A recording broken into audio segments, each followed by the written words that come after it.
खौफनाक साया स्टोरीज।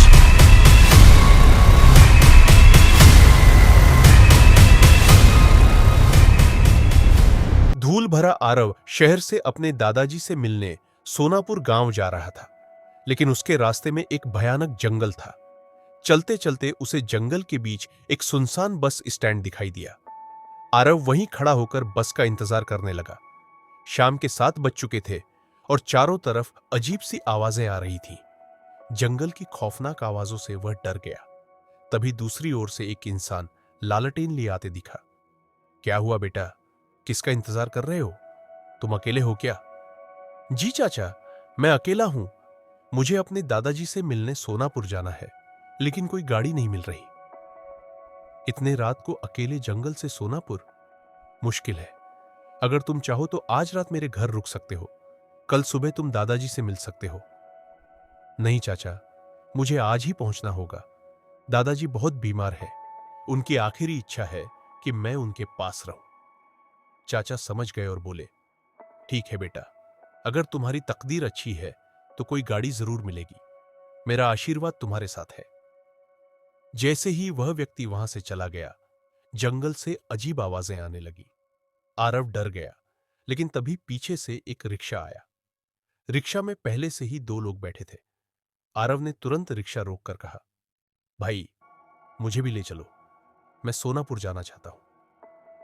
मैं सोनापुर नहीं जा रहा। ऊपर से तीसरा आदमी नहीं बिठा सकता। थोड़ी देर में कोई गाड़ी आ जाएगी। लेकिन कोई गाड़ी नहीं आई और अंत में रिक्शा वाले ने आरव को अपने रिक्शे में बिठा लिया। जंगल में चलते हुए आरव ने आवाजें सुनी, जंगल की भेड़ियों और उल्लुओं जैसी आवाजें।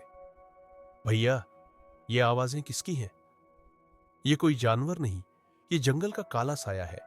ये किसी की तकलीफ नहीं पहुंचाएगा, बस डराने की कोशिश करता है। तभी एक 10 फीट लंबी काली परछाई रिक्शे के सामने आई।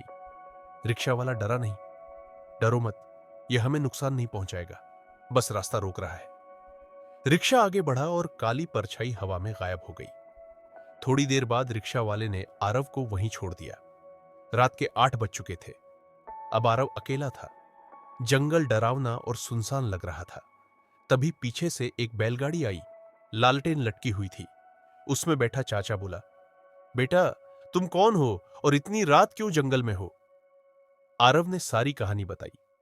चाचा बोले, तुम ठीक जगह आए हो। चलो मेरे बैलगाड़ी में बैठो, मैं तुम्हें सोनापुर तक छोड़ दूंगा। रात के 9 बज रहे थे। जंगल में अजीब आवाजें आ रही थी।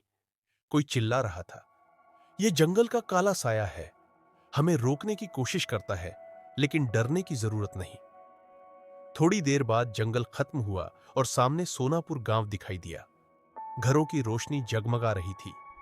बैलगाड़ी आरव को दादाजी के पास छोड़ती है। धन्यवाद चाचा, आपने मेरी जान बचाई, आरव ने कहा। आरव अपने दादाजी के पास गया। दादाजी की आंखों में चमक आ गई। उन्होंने कहा, आ गए बेटा, मुझे पता था तुम आओगे।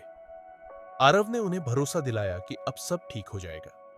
दादाजी ने अपनी आखिरी सांस लेने से पहले कहा, इस गांव को कभी मत भूलना, लोगों की मदद करते रहना। आरव ने उनकी अंतिम इच्छा पूरी की। उस रात आरव ने जाना कि भयानक जंगल में भी कभी-कभी एक भली आत्मा इंसान की मदद कर देती है। सोनापुर की वह रात आरव की यादों में हमेशा जिंदा रह गई।